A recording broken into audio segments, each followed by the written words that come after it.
Hello, welcome to Tea with a Druid from deep in the Sussex countryside, broadcasting to you thanks to the Order of Bards, Ovates and Druids.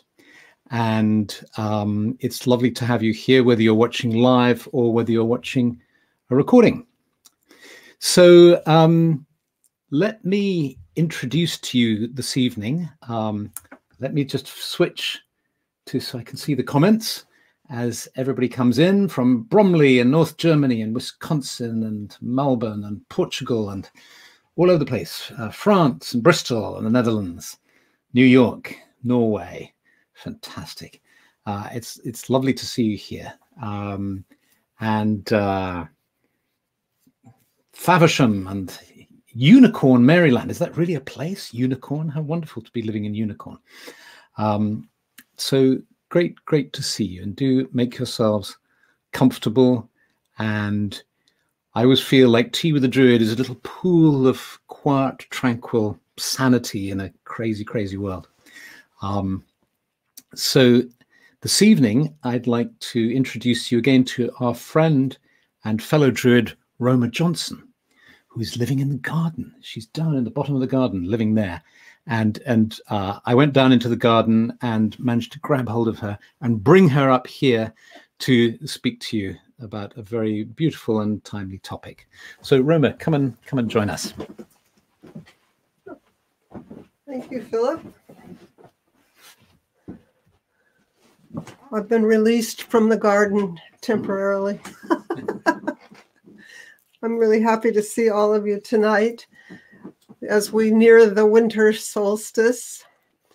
Today, just so you know, outside it was so dark at noon that it really felt like the solstice was coming early. It was just gloomy and dark, and you could feel the days getting darker and darker. And I know Philip has talked to you about the time between Samhain and Alban Arthur, which he called an interlife, which I had never heard before. I thought that was quite good. You know, we're in death at Samhain, and we have a rebirth when we come to the winter solstice and the return of the light. So, you know, this has been celebrated probably since the beginning of time, this return to the light.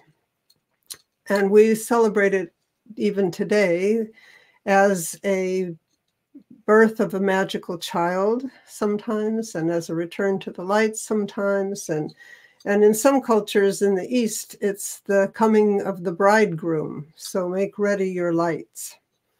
And we spend a lot of time in joyous preparation for this, shopping and decorating and buying presents and wrapping them and cooking and partying and joining with our family when it's possible. But it's also traditionally a time of going inward in preparation. It's a time when it was like, for the Christian community, it was like a mini Lent. You know, you were supposed to fast and think about your life and square yourself with your neighbors if you needed to, because it was a time of reconciliation as well as a time of celebration. So making ready, getting yourself ready and getting your family ready and getting all this ready was a big part of the darkening days. And I thought tonight I would take you through a house blessing, a way to get your dwelling or your family space prepared for this celebration of the return of the light on the 21st. So it takes a little time to do, so I'm going to jump right into it with you, with your permission, and we'll go through this together. This is a ceremony that I've used many times in my own house, and I always do it at the major year celebrations as a way to just kind of renew, cleanse, and get ready. All right, so we're going to do a house blessing tonight.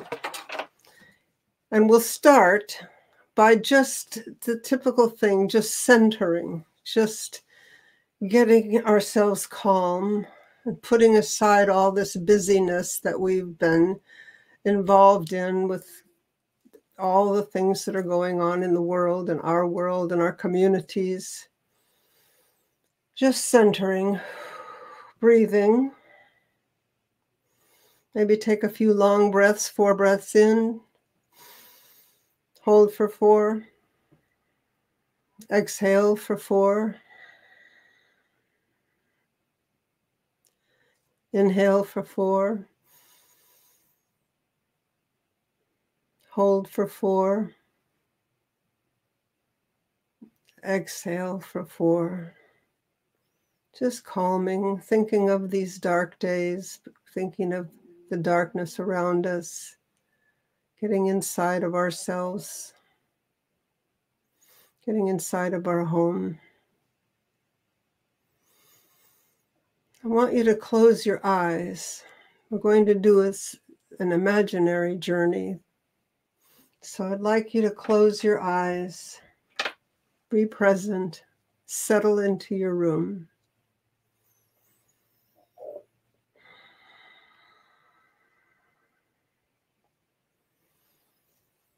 And then without opening your eyes, with your eyes still closed, imagine that you are looking around your room, looking around your space.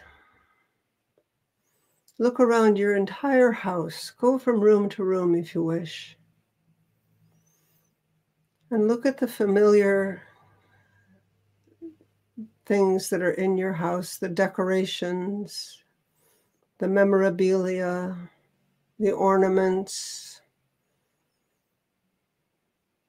the furniture, even the clutter of everyday living. Leaving your eyes closed, but just walk from room to room and take it all in. This is your home. If you're just in one room or a small apartment, go into every corner and just look and take it all in.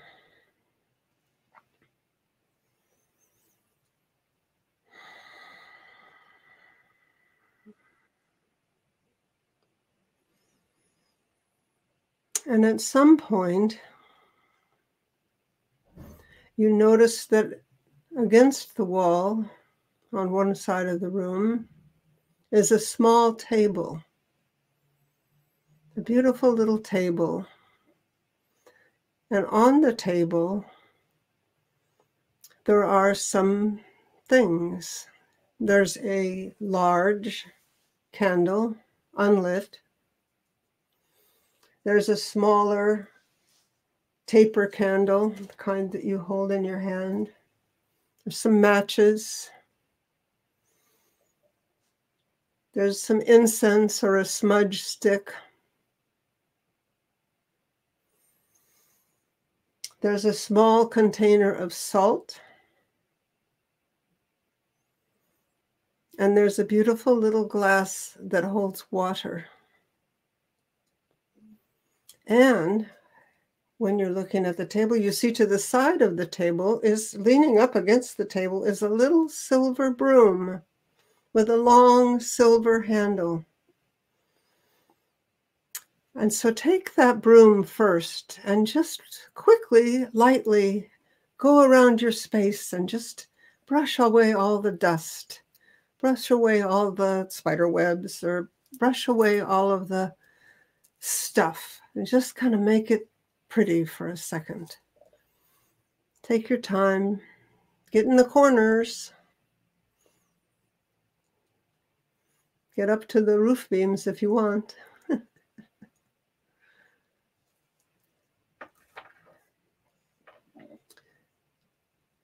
And then return to the table and center yourself and prepare to bless your house. Prepare yourself to make sacred this beloved space of yours. So the first thing we do is we take the matches and we light the major candle, the main candle. Center yourself while you're looking at the candle and say, I am making ready. I am making ready for the miracle to come.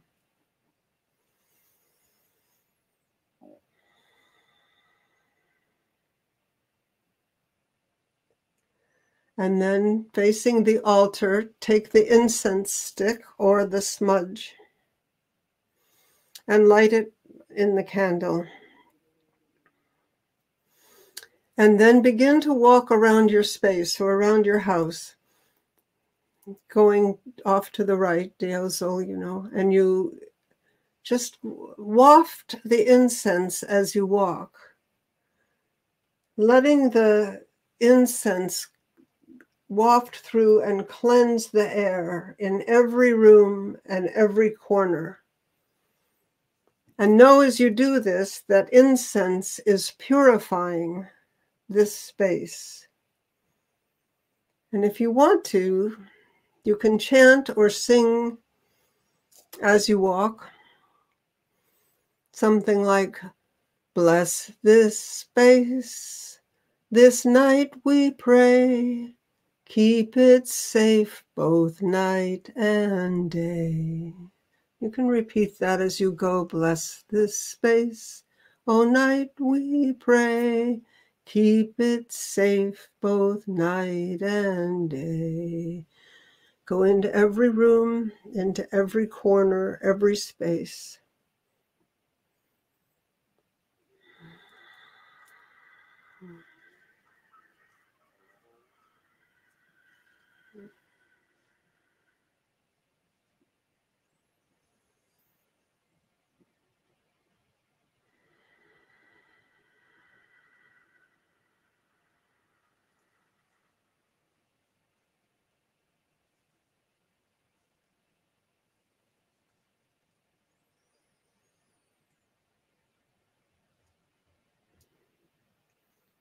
And when you come around to the table, you can put the incense down and you can take the taper candle, the smaller candle, and light it from the main candle and hold it before you and say, I am making ready this space for this miracle to come. And holding the candle in front of you, walk slowly all in a circle, all about your entire space, again, around your whole room, or if possible, even in every room of your house, through the bedroom, through the bathroom, through the kitchen. And know that carrying a candle from one place to the other is an act of love. And if you want to, you can chant or sing as you go. Bless this house, this night we pray, keep it safe by night and day. Bless this house, oh night, this night we pray, keep it safe both night and day. Come all the way around the house. If there are candles in some of the rooms, you can light them as you go by. Come all the way back to your altar table.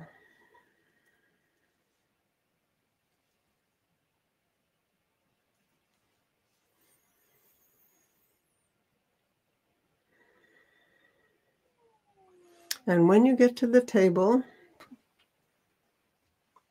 take up the container of salt and think or say, I am making ready this space for the miracle to come.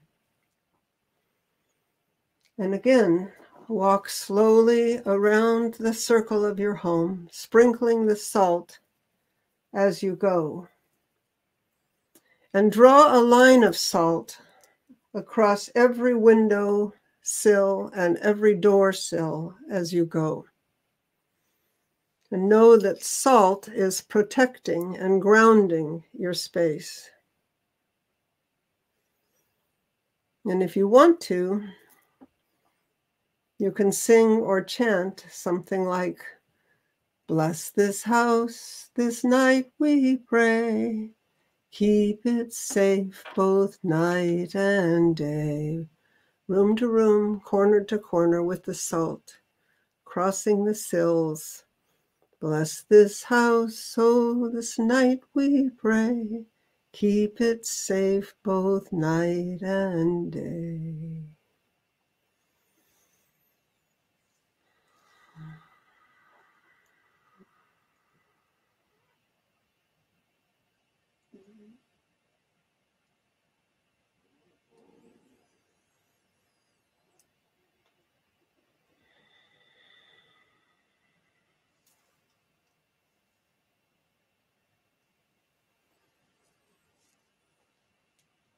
And when you return to your altar, put down the salt and take up the cup of water. Hold it up and think or say, I am making ready this space for the miracle to come.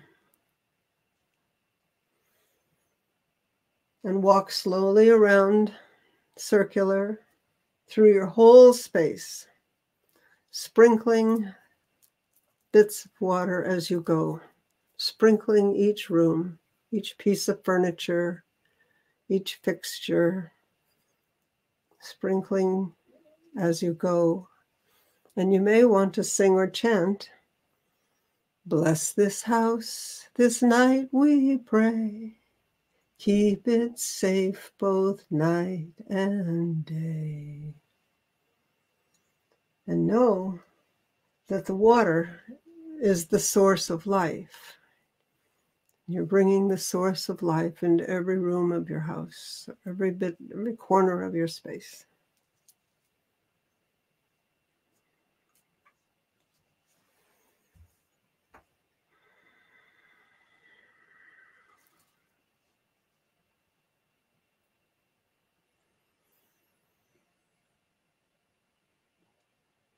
And when you get back to the table, take your fingers and dip them in the cup of water and touch your own forehead and your own heart.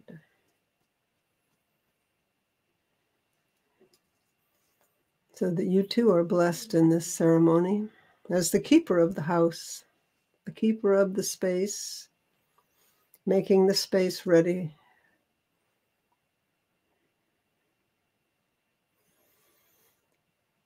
And a very simple prayer of blessing can finish the ceremony. Something as simple as,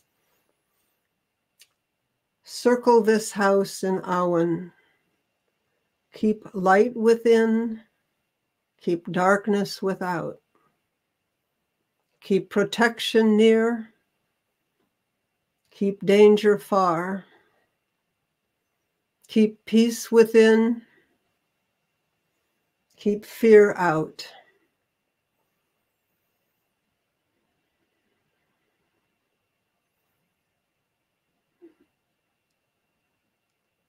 Awan, Awan, Awan.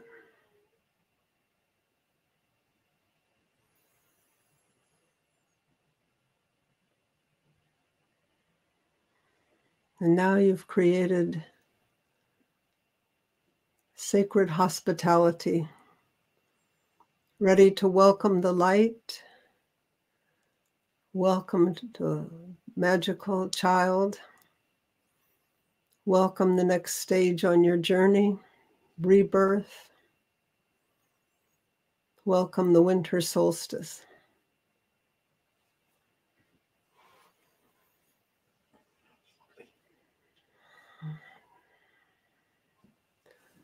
And when you're ready, you can come back into the room in real life and you can take a breath, wiggle your fingers and toes if you wish.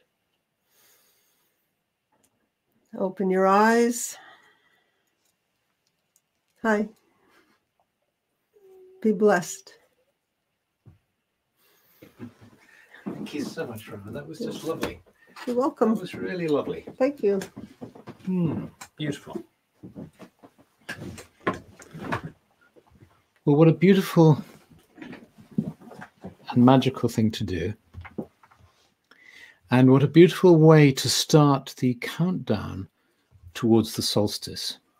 You know, in the previous Tea with the Druid, I talked about how this solstice is particularly significant because of the astrology. And it's marking the end of a 20-year cycle. And so I think it would be great to do, say, 12 days before the solstice, i.e. starting on Wednesday, some really deep meditations to prepare for that. And also to resource ourselves, to nourish ourselves, because there's a lot of stressful things going on in the world, and it's good to nourish ourselves so we can be of more use in the world. So if you'd like to do that, and you might like to have a look at the Garden of Flowing in Perpetual Happiness, which is a series of 12 meditations, which are very restful and peaceful. They're undertaken lying down. They're yoga nidras, with a lot of Druid influence in them. So sometimes they're called Druid nidras. And you're very welcome to work with those. And there are lots and lots of people doing this now, so that'll be great. We'll feel in company all around the world, with many hundreds of us doing this. Just 25 minutes or so every day, starting on Wednesday. And it's lovely, Roma, thank you, because now it'll feel like we're doing it in a blessed space too. So have a lovely week. I'll see you next Monday. And we look forward to reading the comments. And in the meanwhile, have a really good evening or morning if you're on the other side of the world. And many, many blessings, much love, and see you next week. Bye.